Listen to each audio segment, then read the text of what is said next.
Welcome back, everyone, to the Deep Dive, where we take you, the listener, deep into some of the most talked about topics in the crypto world. That's right. And today we are diving into XEN Crypto. This is a hot topic. We're seeing it everywhere. We've got a ton of sources to look at today: articles, price predictions, even a post from Binance Square. Wow, Binance Square. So I think our mission today is to really try to understand what XEN is, how it works, without needing to become a blockchain expert overnight. We just want to get the key takeaways and some really interesting details. Yeah, I think that's the goal. I mean, it's a pretty fascinating project, and it's already causing a lot of buzz, like even impacting the Ethereum network in ways we haven't really seen before. Okay, so let's get right to it. What exactly is XEN Crypto? So XEN is it's a digital asset that really focuses on community involvement and accessibility. It's designed to give anyone a chance to get involved in the crypto space without needing a big upfront investment. Okay. And what's pretty unique about it is, unlike a lot of other cryptos out there, XEN prioritizes self-custody. So you're really in control of your assets. Okay, yeah, I was gonna say, in the XEN Crypto.io materials that we were looking at, that self-custody thing seemed to be a big focus. Right. They're really pushing back against the whole centralized exchange trend. Yeah, absolutely. And it's interesting because they see that as a way to give more power back to the users. Yeah, for sure. So how do you actually get XEN? Like, how do you get your hands on some? So there's two main ways you can get XEN. The first way is through a process called minting. Minting, okay. And minting is basically where you create new XEN tokens. Okay. And the really cool part is that it doesn't actually require any initial capital, unlike buying crypto on an exchange. Wait, hold on. So you're saying I can just create crypto out of thin air? Well, not exactly thin air. There is a process involved. Okay. And it does require some patience. Okay. Essentially what happens is, when you want to mint XEN, you connect your crypto wallet to the platform, and then you're assigned something called a claim rank. A claim rank? Yeah. And the higher your rank, the longer you have to wait before you can actually claim your XEN. Oh, I see. And this is where that whole time preference concept comes in that they talk about. It's rewarding people who are willing to hold for a longer period. Okay, yeah, that's a really interesting mechanism, right? Because it's like a built-in incentive to be in it for the long haul, which we don't always see in the crypto world. Right. It's very different from the kind of pump and dump mentality that sometimes we see in other crypto projects. Yeah. Okay. But what about these gas fees I keep hearing about? Right. So even with minting, even though you don't need the upfront capital, there are still some costs involved. Okay. Gas fees are essentially transaction fees that you pay to the network. Okay. For processing your minting request. You can think of it like a toll that you pay for using the blockchain highway. Oh, okay. That makes sense. So, all right. So what about, if I'm not into the whole waiting game, what about buying XEN on exchanges? Yeah. So that's definitely the faster route if you want to get into XEN right away. Yeah. Our sources mentioned several exchanges that actually list XEN, places like Coinbase, Kraken, KuCoin. Oh wow! Okay, so some of the big names are listing it. Yeah, exactly, and it's the same process as buying any other cryptocurrency on those platforms. Okay, cool. So if I'm ready to dive in and get some XEN, exchanges are the way to go. Yeah. Okay, so speaking of diving in, let's talk about price predictions. What's the outlook for XEN? Am I getting a Lambo in the future, or is it more like a scooter? Well, let's temper those Lambo dreams for now. I think it's it's important to remember that crypto predictions are inherently speculative. Right.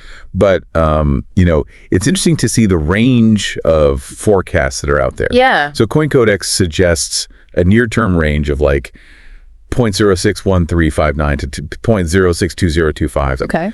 While digital coin price is a lot more conservative. Yeah. They have an estimate of around 0.00000125 by the end of 2025. Whoa. Okay, hold on. That's a huge difference. Yeah. Right. One's predicting, fractions of a cent, and the other is aiming for, a tenth of a cent. Yeah. Why is there such a discrepancy? Well, it just goes to show you how volatile and unpredictable the crypto market can be. Right. I mean, these platforms use different methodologies. They prioritize different factors when they're making their predictions. So it's a good reminder to always do your own research. Don't just rely on price prediction. Okay, yeah, that's good advice. But beyond just the price, I'm curious about XEN's impact on the broader crypto landscape, right? Yeah. Our KuCoin source mentioned something about XEN's popularity messing with Ethereum's gas fees. Yeah, it did. When XEN launched, the network was flooded with people minting tokens, and that drove up gas prices on Ethereum. Oh, wow. But here's where it gets really interesting. All that activity actually made Ethereum temporarily deflationary. Wait. Deflationary? You mean the supply of Ether actually decreased? Exactly. Yeah. More ETH was being burned through those transactions than was being created. That is so interesting. Yeah, it was a fascinating and unexpected consequence of XEN's popularity. So this surge in activity just shows how XEN can really influence the broader crypto ecosystem. Absolutely. Yeah. It wasn't just a blip on the radar. Right. It really shook things up a bit. Yeah, for sure. But hold on, Ethereum isn't the only blockchain that XEN is on, right? You're right. XEN has expanded its reach beyond Ethereum. And now it supports mining on a whole range of other chains. Okay. Like BNB chain, Polygon, Avalanche C chain, just to name a few. So they're branching out, they're becoming, like a multi-chain project. Yeah, exactly. And I think it's a really savvy move. Okay. By supporting multiple chains, XEN can tap into a much wider user base, Right. And it also helps diversify its risk. Each blockchain has its strengths and weaknesses. Right. So this approach allows XEN to kind of leverage the best of each platform. So it's not just about being on as many chains as possible. It's about strategically choosing the right chains for the right reasons. Exactly. And this actually brings us to the visionary behind XEN, Jack Levin. Oh, okay. So according to XEN Crypto.io, he's a former early Google team member. Wow. Google, huh? Yeah. And he actually has a history of successful ventures, things like Image Shack and the Fair Crypto Foundation. Okay, so a Google veteran venturing into the wild west of crypto. I know, right? That's quite a story. It really speaks to the growing appeal of blockchain technology, even among, these established tech figures. Yeah, for sure. And I mean, Levin's experience and his commitment to creating a fairer financial system, I mean, that adds a really interesting dimension to XEN's story. It really does. Yeah. It's definitely more than just another crypto project, There's a deeper philosophy at play here. Yeah, I think so too. But before we get too philosophical, let's shift gears a little bit and talk about the potential risks associated with XEN. Because our sources, especially XEN Crypto.io, they emphasize the importance of understanding these risks before you dive in head first. Oh, absolutely. Yeah. Every crypto journey needs a good dose of reality. Exactly. So, let's break down those risks in more detail. Okay, so we're diving into the riskier side of XEN. What are we talking about here? Well, let's start with market volatility. Yeah, something you've already encountered when we were looking at those price predictions. Yeah, those predictions were all over the map. 1 minute I'm picturing a yacht, and the next I'm back to budgeting for bus fare. Yeah, that's the nature of the crypto beast, unfortunately. I mean, the value of XEN, just like any other cryptocurrency, can fluctuate dramatically. Right. And remember, those price predictions, they really only consider market trends. Right. But there are factors specific to XEN, like the rate of minting or how quickly exchanges adopt it, that can also impact its price. So even if the overall crypto market is doing well, XEN could still take a hit if something changes within its own little ecosystem. Exactly. It's a complex interplay of factors. Okay. And then you have the regulatory landscape, which is constantly shifting. I mean, governments all over the world are still figuring out how to approach cryptocurrencies. Right. And new regulations could have a significant impact on XEN's future. Ah, yes, the looming threat of regulation. Right. It's like playing, crypto roulette. You never know when the rules might change. That's a good analogy. And those regulations can take many forms, from outright bans to stricter KYC requirements or taxation policies. Right. So it's definitely a dynamic environment that requires constant vigilance. So basically, anyone considering XEN needs to stay informed about the regulatory developments in their region. Absolutely. And then you have the technological risks, and these can be a bit more nuanced, but they're equally important. Okay, so what kind of like tech troubles could trip up XEN? Well, like any blockchain-based project, there's always the risk of bugs or vulnerabilities in the smart contracts that govern XEN. Okay. These are basically lines of code that execute automatically. Right. And any flaw could potentially be exploited. So it's like having a digital vault with a faulty lock, not ideal. Right. And it's worth noting that XEN is a relatively new project. Okay. And while the team behind it seems experienced, there's always the possibility of unforeseen issues popping up as the project develops. Right. It makes you wonder if those established tech figures like Jack Levin, if they bring a different level of security to the table. It's certainly possible that his experience could translate into a more robust and secure platform. But even with the best intentions and the best expertise, technology can be unpredictable. Okay, so we've got market volatility, regulatory uncertainty, and the inherent risks of any new technology. That's a lot to consider. Yeah, it is. Didn't you mention something about a trademark dispute? Oh, yes. That sounds like a real headache. It does. Our XEN Crypto.io source highlighted this legal battle brewing between Jack Levin's company, Guess World LLC, and OKX. Okay. Which is a cryptocurrency exchange, over the X1 trademark. Wait, hold on. X1? Yeah. Is that different from XEN? So X1 is a new blockchain that's being developed in connection with XEN. Okay.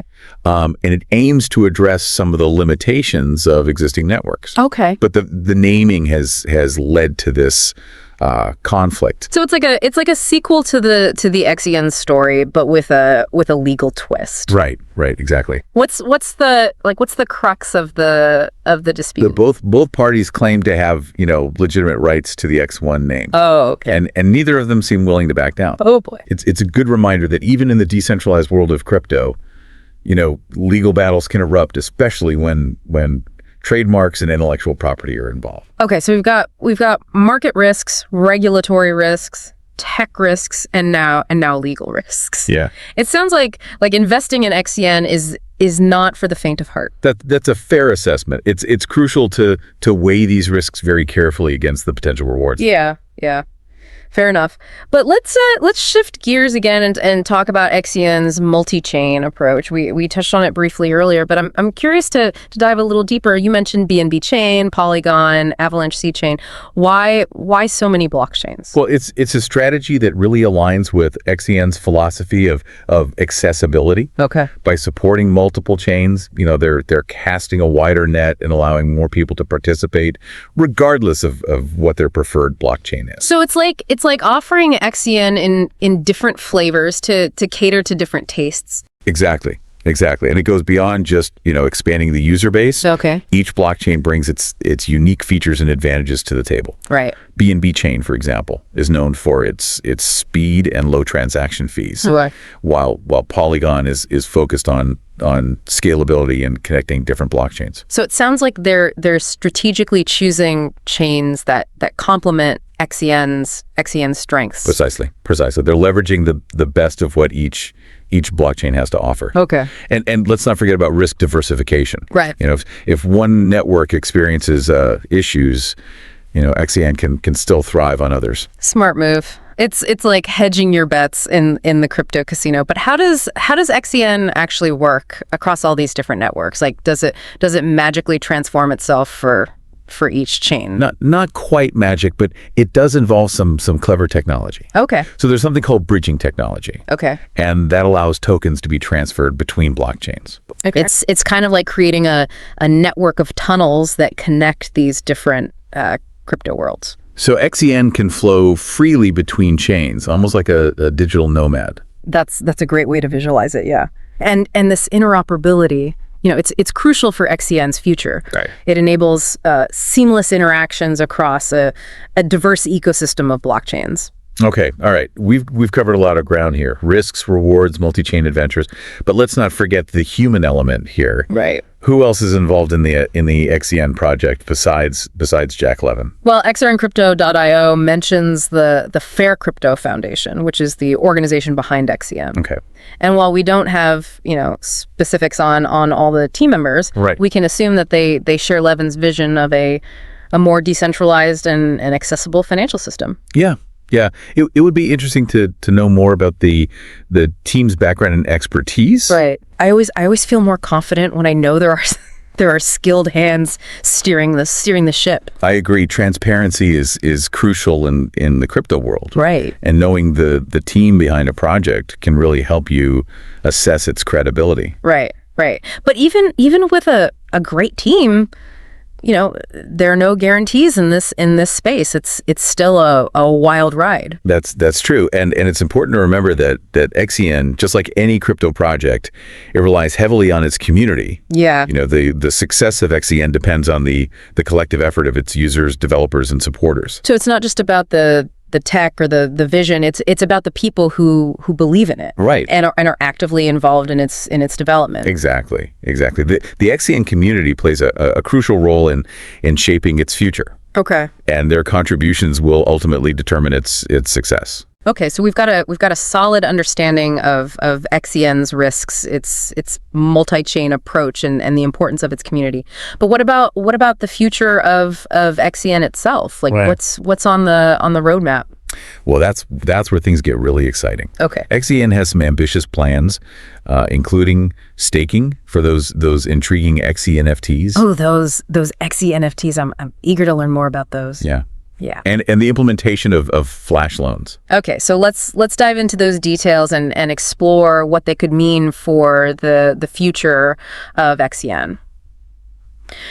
All right, we're back and ready to unpack those XENFTs. They sound like a whole new level of crypto complexity. They are pretty interesting and definitely a key part of XEN's roadmap.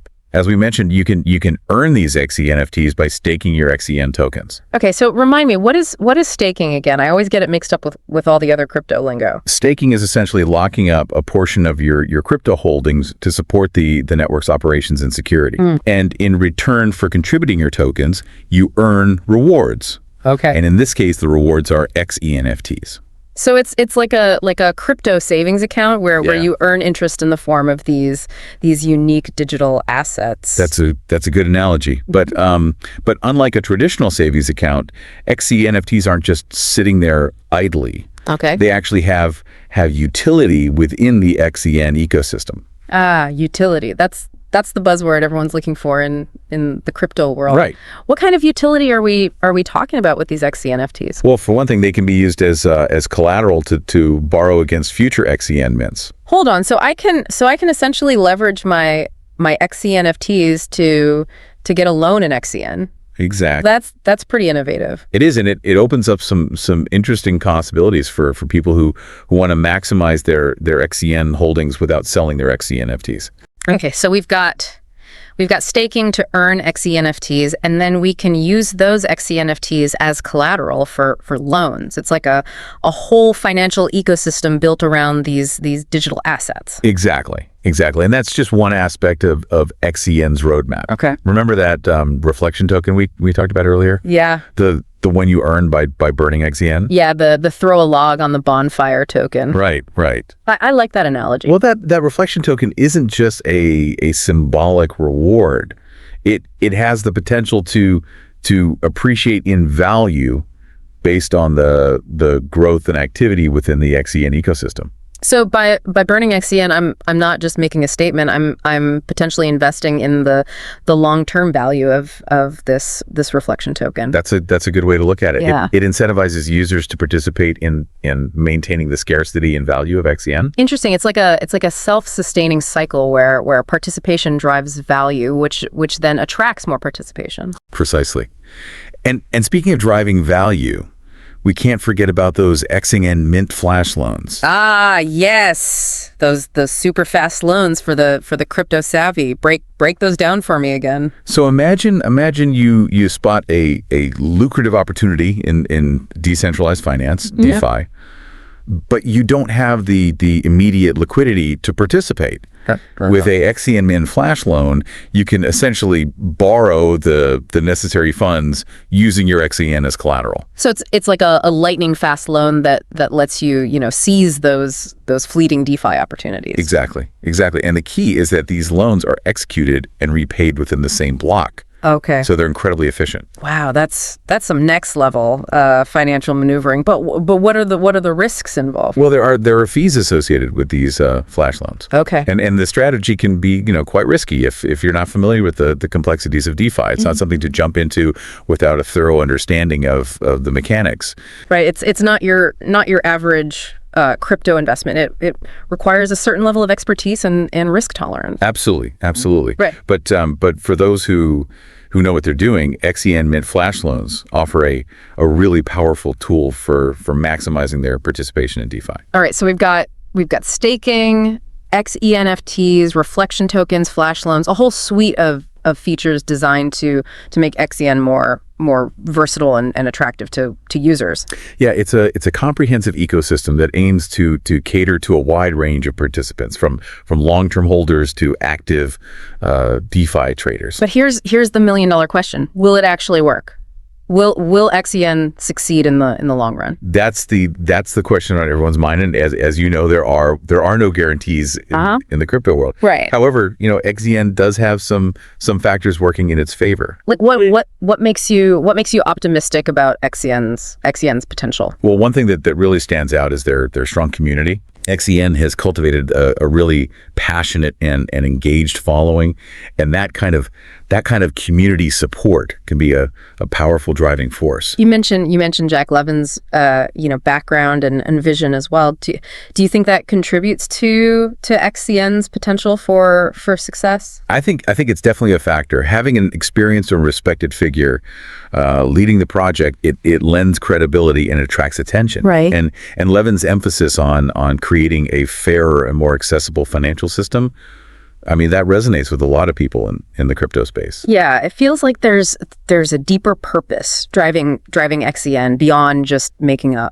profit. Right. It's about challenging the status quo and exploring new possibilities in the world of finance. But let's be realistic here. Right. We can't ignore those risks we discussed earlier. Right. Market volatility, regulatory changes, technological challenges. I mean, they're all still on the table. Absolutely. And it's crucial to remember that XEN, just like any other crypto project, it's an experiment. Yeah. There's no guarantee of success, and things can change rapidly in this space. So, as always, proceed with caution. Do your research and don't invest more than you can afford to lose. Words to live by in the crypto world. Yeah. But that doesn't mean we can't be excited about the potential of projects like XEN. Exactly. It's about finding that balance between cautious optimism and informed decision making. Well said.